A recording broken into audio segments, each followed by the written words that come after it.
paz do Senhor Jesus a todos vocês, nosso quarto vídeo aí dessa série dos 40 dias do jejum de consagração, onde eu me abstive aí dos meus desejos, né, nesses 40 dias, fazendo um jejum semelhante ao de Daniel.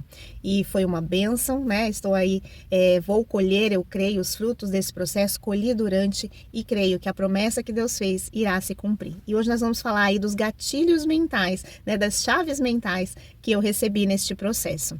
Eu separei ali 3 chaves, né, que eu acho que foram mais importantes para que eu continuasse e conseguisse. O que eu percebi que foi muito mais fácil? Como eu disse no primeiro vídeo, né, eu já tinha tentado fazer esse jejum e falhado miseravelmente, eram para ser apenas 12 dias. E aí o Senhor me pediu, né, esse eu fiquei com muito receio, porém uma coisa que eu percebi que me ajudou muito foi ter feito um compromisso público, né, dessa consagração.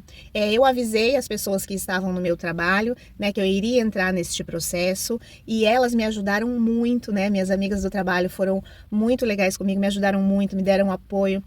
A Jane, assim, sempre muito querida comigo, sempre falando assim, olha, tô feliz com você, parabéns, e a cada passinho ali que eu conseguia, elas viam, porque a comida para mim é algo muito importante, assim, sempre que eu tenho alguma coisinha ali, comer para mim é muito importante, eu tenho um paladar muito infantil, então eu gosto muito de coisas tipo pão, né, bolacha, docinhos, coisinhas assim, salgadinhos, então comer fruta e legumes não é algo tão natural para mim.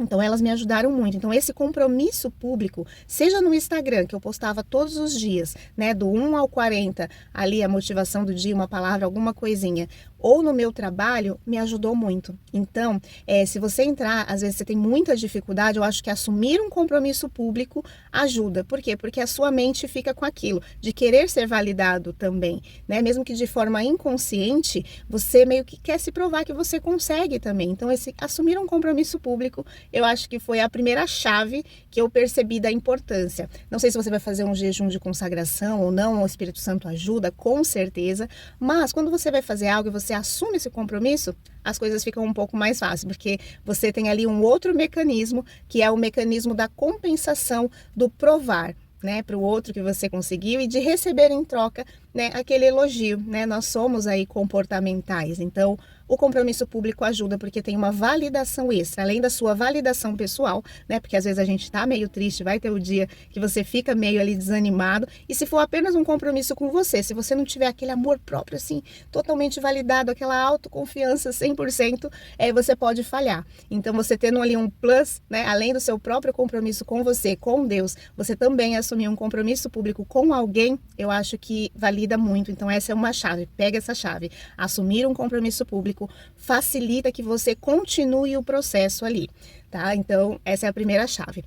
A segunda chave que eu percebi é que a organização e o planejamento é algo que facilita muito. Por quê? Quando você já elaborou o que você vai comer a semana toda, você já preparou ali, nossa, eu vou comer isso, eu vou comprar isso, fica muito mais fácil nos dias que as coisas estão muito agitadas, porque a vida continua, né? O trabalho continua, as demandas continuam, foram 40 dias, a vida não parou, né? Eu não fui não virei monge, né? Que fui lá para os Alpes e fiquei meditando apenas com pessoas que estavam vivendo o mesmo propósito que eu. Não, a vida continuou. Então, assim, sempre tinha alguém oferecendo algo fácil. Tinha os dias que eu não conseguia, às vezes, preparar uma comida, porque alguma coisa aconteceu e eu fazia comida para minha família normalmente e a minha diferenciada. Então, assim, eu já tinha mais ou menos o quê?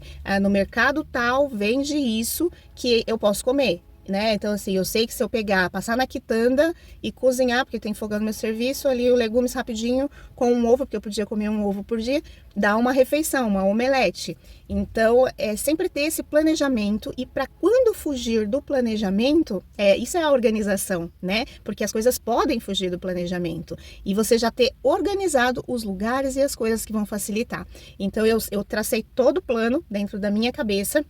Eu sabia os lugares que vendia aquilo que eu podia comer, eu sabia o que eu tinha que comprar, eu sabia onde estava, eu deixava já pré-pronto para dias de momentos de crise. Eu fiz o doce da banana, né, pura banana ali, a banana bem madura, nanica, porque ela é mais doce. Então eu derretia, porque eu sabia que às vezes eu queria coisa quentinha, porque a comida valida muitas vezes, está no próximo tópico aí, que é o 3. Então, assim, a comida me validava. Então eu sabia que iam ter dias que eu ia querer comer coisa quentinha, e doce. Então eu fazia aquele doce de banana e eu esquentava, ali eu já tinha bastante pronto na geladeira e comia no dia da crise, porque eu não sabia o dia que ia chegar, né? Mas isso é o planejamento. Eu sei que em algum momento vai ter uma crise, em algum momento, porque eu já fiz dieta e sempre que eu fazia uma dieta era assim, né? Quando havia algum momento difícil, alguma coisa, eu furava a dieta por conta dessa emoção. Então até nisso eu me planejei. Então essa segunda chave aí é o planejamento e a organização, porque quando você organiza dentro da sua cabeça e tem tudo isso muito traçado, até as falhas você não falha, porque até na falha você está planejado. Então pega aí essa outra chave. E aí, vamos à chave mental, que eu acho que é a mais complicada. Eu falei um pouquinho na organização, porque eu pensei exatamente nisso. Porém, como eu posso dizer, a comida emocional, ela gritou muito mais nesses 40 dias. Foi assim, muito profundo. É difícil até de falar o quanto eu me percebi nesses dias, assim, sobre a minha infância. Eu sou psicóloga, eu trabalhei, faço terapia, enfim, a gente tenta, né, ali trabalhar tudo isso. Porém, quando a gente está vivendo o processo de forma muito mais consciente, você vai pegando chaves ali. E a comida, ela é algo que não é apenas comer e não é apenas controlar o seu desejo. A comida, ela satisfaz emoções, né? E as emoções às vezes se expressam através de uma alimentação. E aí, no meio desse processo, eu vou contar aqui uma história, né, pessoal. Na minha infância, não que falasse, passei fome. Não passei fome, né? Meu pai sempre muito trabalhador, sempre muito esforçado, sempre deu um jeito de nunca faltar. Dentro das condições dele, a gente teve tudo. Assim, ele sempre foi muito de correr atrás. E como meu pai era muito assim, nós somos geração Nestlé. Grava aí, foi isso que veio, você é geração Nestlé. Quem tem, eu tenho 40, né? Não sei você aí. Foi aquele boom da Nestlé, né? Onde a comida era amor. Se você ama, né? Compre aqui Mucilon, Neston, essas coisinhas, né? Essas coisinhas gostosas daquela época, porque era uma grande novidade. E eu lembro, né? Que meu pai, nos momentos muito críticos da vida, sempre muito trabalhador, e ele na época trabalhava como cobrador de ônibus, e ele sempre dava um jeito, porque troco era algo muito importante. Então o que ele fazia? Ele tinha troco porque ele estava ali no acesso naquela época, né, de ser o cobrador. Então o que ele combinava para nunca faltar? Ele conseguia troco para padaria, conseguia troco para o açougue, e aí em troca ele ganhava, né, alimento ali por ajudar a vida daquele comerciante, né? Ele levava o dinheiro maior e trazia trocos picadinhos ali. Então nunca faltou. E na nossa rua tinha uma feira, né? E minha mãe deixava os feirantes utilizarem o banheiro e a água. E ali a gente tinha fruta, a gente tinha legumes, a gente tinha tudo. Então não faltava. Tinha alimento. E olha que chave que desbloqueou quanto à emoção. Na minha cabeça, ter prosperidade era comer o quê? Aquilo que meu pai muitas vezes não podia comprar, que era o Danoninho, que era a farinha láctea, o Neston, o achocolatado, aquelas coisas industrializadas do mercado. E a pobreza, né, que na verdade é a verdadeira riqueza, era o que tinha na minha casa. A minha casa tinha arroz, tinha feijão, tinha salada, tinha fruta, tinha carne, tinha o pãozinho, tinha as coisas. Mas a minha infância refletiu o quê? Isso aqui tem na minha casa, mas isso é escassez, porque meu pai tem, né, de acordo com a articulação dele, né? Porém, ele não tem recurso para comprar refrigerante, para comprar bolos, essas coisas. Então, inconscientemente, olha como a comida é emocional, não era gostoso comer as coisas que Deus fez, as coisas perfeitas, as coisas gostosas, a verdadeira prosperidade, né? Era gostoso o quê? O industrializado. E assim, eu segui emocionalmente buscando prosperidade, buscando fugir do que eu entendia como o tempo da escassez, porque depois meu pai, graças a Deus, melhorou de vida, né? Foi prosperando, e quando ele prosperou, aí vem a geração Nestlé, né? Como ele agradava a gente? Ele comprava de latas e latas e latas de farinha láctea. Era fardos de refrigerante na minha casa. Então, assim, as crianças iam brincar na minha casa. Meu pai trabalhava numa distribuidora de bebida. Ele tinha uma distribuidora de bebida na época. Então, assim, tinha muito refrigerante na minha casa. Então, assim, era legal. Vamos na casa da Cris, que lá tem refrigerante. E isso se tornou na minha cabeça, vamos no McDonald's no final de semana. Então, isso era prosperidade, isso era legal. Então, querendo ou não, olha como a comida é emocional. E eu aprendi um prazer tão incrível em comer as coisas que Deus fez. E Ele curou, né? Isso dentro de mim, isso foi uma cura dentro de mim, de entender que não é sobre o alimento, sobre o tempo, sobre a escassez, mas como nós entendemos aquele tempo e o meu comer, isso foi uma cura. Essa foi a maior chave que eu tive nesse processo. Eu fui curada de tudo isso, né? Porque a prosperidade, ela não está naquilo que o tempo vai te proporcionando, né? Ela está na sua consciência.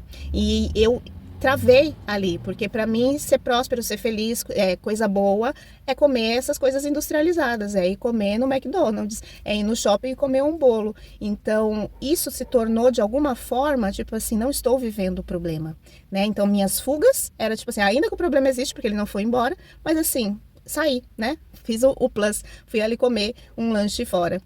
Então, isso foi uma grande chave que desbloqueou, foi uma grande cura. E o que você anda comendo, né? Então, olha aí, vamos ver, desbloquear essa chave mental, né? Que não é sobre a comida, mas sobre as suas emoções. E o que você está comendo, né? O que a comida está dizendo sobre a sua história, sobre as coisas que você gravou. Não de forma consciente, porque não foi consciente, eu só fui vivendo, eu só observava o cenário e de alguma forma aquilo se transformou numa história contada dentro de mim, da qual que não era nem falada, né? E eu vim dessa geração Nestlé, onde o amor estava nessas coisas e se tornou automático e não pensado. E nesses 40 dias eu pude pensar. Então essas foram as 3 chaves que eu trouxe aqui para vocês, mas a principal de todas, grava a terceira, né? O que você tem comido? O que as suas emoções estão dizendo sobre o que você põe no prato? Sobre a realidade? Porque nós não somos só o que vivemos, nós somos reflexo de uma construção, né? De construções emocionais, de construções da vida como um todo. E a gente precisa elaborar isso. E não se culpe, porque não é de repente, né? Aos meus 40 anos, depois de 40 dias de jejum, eu desbloqueei uma chave que eu nem via importância, né? Dessa coisa lá da minha infância e que não tinha o menor sentido, poderia passar totalmente despercebida. Porém, Deus, ele é amoroso e olhou e falou: filha, você criou uma associação enganosa com a alimentação. Você associou as coisas boas como sendo ruins por conta de um tempo onde se falava que era ruim, e você associou que as coisas que vieram no tempo bom, essa alimentação a qual você antes não tinha acesso, é o que era considerado como uma alimentação boa, sendo que na verdade nenhuma coisa nem outra é boa ou ruim. Na verdade, o que você precisa entender é o tempo, é o que Deus faz, e tudo é lícito, tudo é bom, mas nem tudo convém, filha. Então, você cresceu, desbloqueei essa chave e foi um grande presente, né? Então, cuide aí das suas emoções. Grava essas 3 chaves, vamos revisar que eu vou até olhar. Assumir um compromisso público, organização e planejamento e cuidado com a comida emocional, tá bom? Cuidado com a geração Nestlé. Não sei qual é a sua geração, é a Nutella? O que você associou aí como sendo algo compensador da sua emoção, tá bom? Então, assim, Deus abençoe você. Esse é o nosso 4º vídeo. Depois eu vou fazer um vídeo geral pra gente finalizar, e aí finaliza essa série. E se Deus, né, permitir, eu venho gravando aí reflexões diárias, pelo menos uma vez por semana, se o Senhor colocar palavras no meu coração. Eu venho aqui compartilhar com vocês de uma forma geral. Lá no Instagram eu já tento compartilhar alguma coisa, mas vou tentar trazer aqui para o YouTube, tá bom? Deus abençoe sua vida.